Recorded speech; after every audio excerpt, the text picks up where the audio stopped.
Bonjour à tous, enfin ou rebonjour à ceux qui éventuellement nous rejoignent. On est donc dans la soirée homologuée, la soirée où on parle donc autour de tout ce qui est homophobie en banlieue. Et dans cette soirée-là, on a prévu de vous faire une partie d'émission que vous connaissez pour ceux qui nous suivent.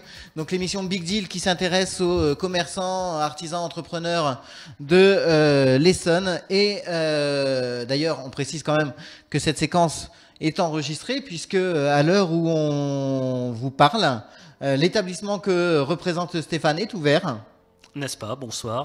Alors bonsoir Stéphane, donc tu t'occupes du sauna Les Terrasses. Alors je m'occupe effectivement du sauna Les Terrasses en collaboration avec Michel, qui est surtout lui sur place, oui, qui est un sauna qui est ouvert depuis le 13 décembre. Ah oui, c'est tout récent. Oui, c'est pas vieux, hein, 13 décembre 2014, qui se situe à Lys, sur la commune de Lys, 91. Donc, 1 rue du Bois-Chaland pour être précis, bien qu'on donnera toutes les informations et toutes les modalités. Et en fait, ce qui nous a intéressé donc dans le cadre de cette soirée, c'est que c'est donc déjà le seul sauna de la banlieue sud. N'est-ce pas? Même de toute banlieue, hein, de toute la banlieue d'Île-de-France globale. J'ai pas référencé tous les établissements de tous les départements. Néanmoins, donc, le seul établissement qui est ouvert entre guillemets aux gays. N'est-ce pas? Oui, oui, un établissement, sauna, bar, etc. Un lieu, en tout cas, on essaye le plus convivial possible pour tous les gays de la partie sud parisienne, et voire 89 et 45, puisqu'on a également des clients qui viennent de là-bas, et également qui s'arrêtent lorsqu'ils reviennent sur Paris, puisqu'on est sur l'axe A6. Alors, comment vient l'idée d'ouvrir un établissement entre guillemets gay en Essonne? Parce qu'on s'est dit qu'il n'y en avait pas, que Paris c'était de plus en plus pénible pour y aller, pour s'y rendre, hein, les embouteillages, le coût du parking, l'énervement pour y aller, les difficultés effectivement pour se garer et stationner sur le Marais par exemple. Donc on s'est dit pourquoi pas, on en avait parlé pas mal autour de nous, et puis on avait eu un bon retour, et donc oui, pourquoi pas. Il y a eu une étude de marché qui a été faite ou pas forcément? Non, il n'y a pas eu forcément d'étude de marché. On a eu l'opportunité d'acheter un immeuble sur lequel on fera différentes activités, mais notamment celle-là. Et puis voilà, on va essayer de mobiliser les gens pour venir nous voir. Bah, qui sait, en plus, peut-être que des gens qui nous suivent viendront vous voir. Bon, du moins, c'est ce qu'on espère. Et alors, est-ce que justement, établissement gay, entre guillemets, en Essonne, est-ce qu'il n'y a pas eu de crainte par rapport justement à tout ce qui est homophobie? Alors, des craintes, non. Nous espérions être effectivement très proche de Paris, donc que les problèmes majeurs pouvaient se situer de l'homophobie pouvaient être situés plutôt en province profonde.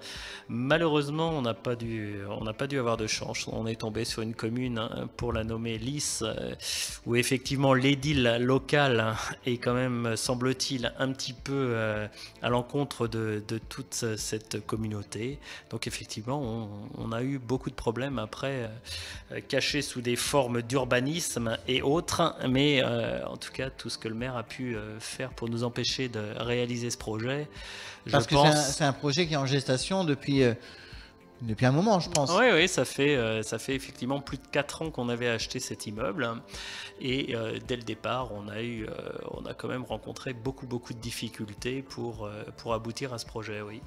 Et alors, un mois après, enfin presque 2 bientôt après l'ouverture, quel retour? Alors le retour, il est bon, il est très bon, même à notre surprise. On a quand même, au niveau du nombre d'entrées, au niveau de la qualité de retour, au niveau du contentement des gens, on semble être au-delà de nos espérances.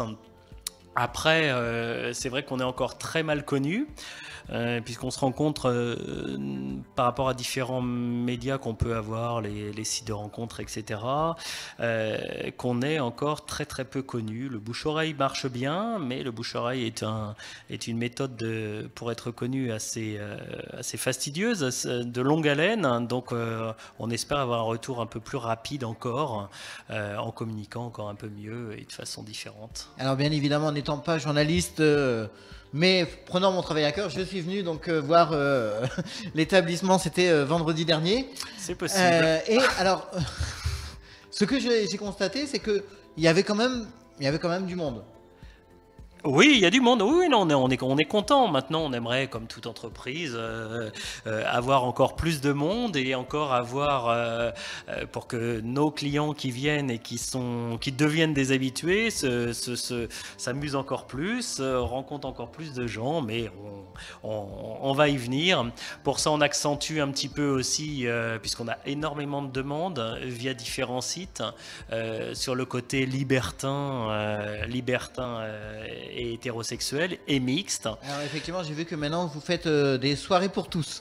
Hein, En tout cas, la première sera jeudi prochain. Jeudi là, hein, jeudi dernier, donc. Jeudi dernier, donc, du coup. Oui, c'est vrai. C'était hier, c'était pas mal d'ailleurs. Hein. Oui, c'est vrai, c'était hier. Le monde virtuel. Hein. Donc oui. Donc on va entamer on a entamé ces soirées-là. Et puis effectivement, on va voir ce que ça donne. Et peut-être à même se diriger vers plus sur le monde libertin. Actuellement, on essaye d'avoir plus de fréquentation le soir, le week-end. Mais je crois que les gens ont encore peu l'habitude et nous connaissent encore peu, puisque je pense que les habitudes sont restées d'aller sur Paris le vendredi et le samedi soir. Donc il faut qu'on bouscule un petit peu les esprits et qu'on se fasse connaître un peu plus et qu'on ait des soirées festives et dynamiques de façon à attirer de plus en plus de monde, qu'on soit un inévitable établissement du 91. Des soirées à thème peut-être prévues ? Peut-être. On n'a pas voulu le faire au début parce que c'était trop marqué et on voulait pas réduire cette clientèle en disant ce soir-là ça n'est réservé en tout cas pour les adeptes de telle chose, etc. Donc on n'a pas voulu, on a ouvert à tout le monde et après effectivement on affinera les soirées en fonction de la popularité de chacune. Mais c'est vrai que maintenant tous les jeudis, du moins c'est ce qui est annoncé sur le site. Tous les jeudis soirs, à partir de 19h. De 19h à minuit. Oui. Quand même, il faut préciser que ça ferme à minuit. Puisque... Non, mais je veux dire, c'est déjà une bonne amplitude. Oui, bien sûr, oui. Bon, après, l'heure de fermeture elle est légale selon l'arrêté préfectoral. Hein, donc, voilà, c'est minuit. Et quelque chose qu'on peut dire peut-être, c'est que c'est pour les femmes, l'entrée est totalement gratuite. Donc mesdames, éventuellement, si vous voulez passer un moment de détente. Pourquoi éventuellement ? Parce qu'on va pas les forcer, on va pas leur dire attention, je dis. Hein. Et d'ailleurs, un coucou à Aïna qui nous regarde, qui est animatrice, hein, puisqu'on a dit qu'on irait, bien sûr, mais son copain n'a pas l'air très d'accord pour le moment. À négocier. Voilà, les heures d'ouverture, puisqu'on parlait de l'amplitude horaire, vous êtes ouvert du mercredi, pardon. Exact, du mercredi au dimanche. Donc en semaine, du mercredi au jeudi inclus, c'est donc de midi à minuit.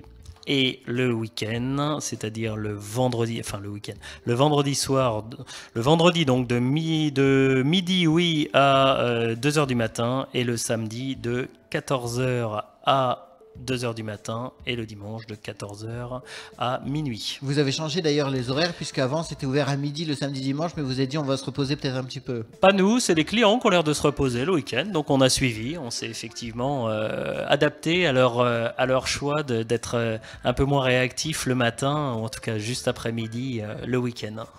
Alors comment se présente un peu l'établissement? Alors bien sûr à la fin on mettra la vidéo de présentation qui est disponible sur votre site.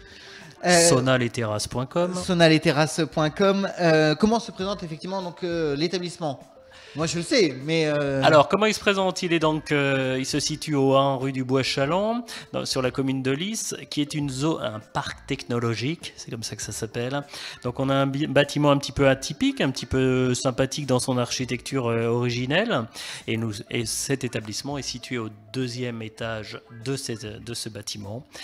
Donc il fait 350 mètres carrés, enfin couvert, et on l'a dénommé les terrasses, puisqu'on a la chance d'avoir de grandes terrasses et de vastes terrasses pour l'été, de façon à ce que les gens puissent profiter à plein de la chaleur estivale et de son soleil, de façon à se mettre tranquillement sur des transats, en intégrale s'ils le souhaitent, sans aucun évidemment vis-à-vis des bâtiments adjacents qui sont assez éloignés.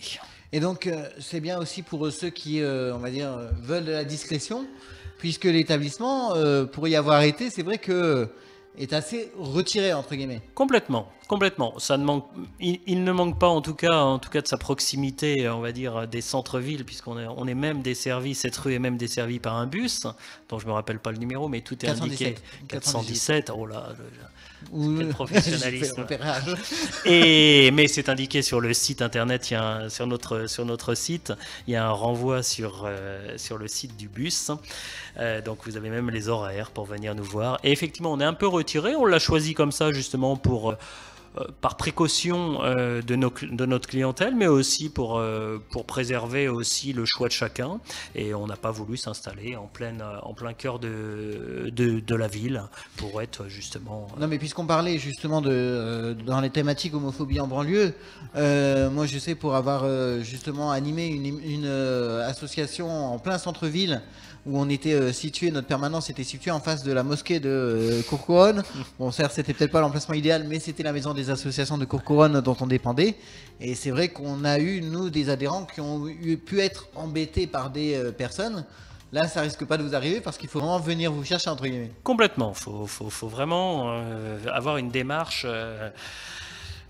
très réelle et très concrète pour venir nous trouver. On ne nous trouve pas au hasard. 600 mètres carrés. On a 600 mètres carrés avec les terrasses, couverts 350 mètres carrés. Pour l'instant, puisque l'immeuble, on détient cet immeuble et on pense effectivement, sous une forme ou une autre, investir l'étage inférieur de façon à agrandir petit à petit, mais sûrement, et notamment avec la construction d'un hammam, l'étage inférieur de l'établissement actuel. Si vous faites une pétition, je signe. Espace détente.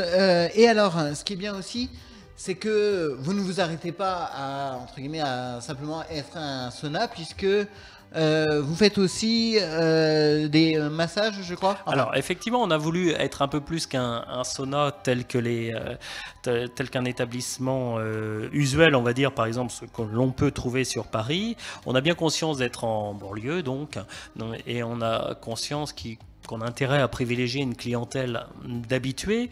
On n'aura jamais le massage qu'on pourrait avoir sur Paris, puisqu'on n'est pas encore connu internationalement, ou de façon, ou au niveau de l'ensemble du pays. Et on a bien en tout cas conscience qu'on a besoin de fidéliser notre clientèle.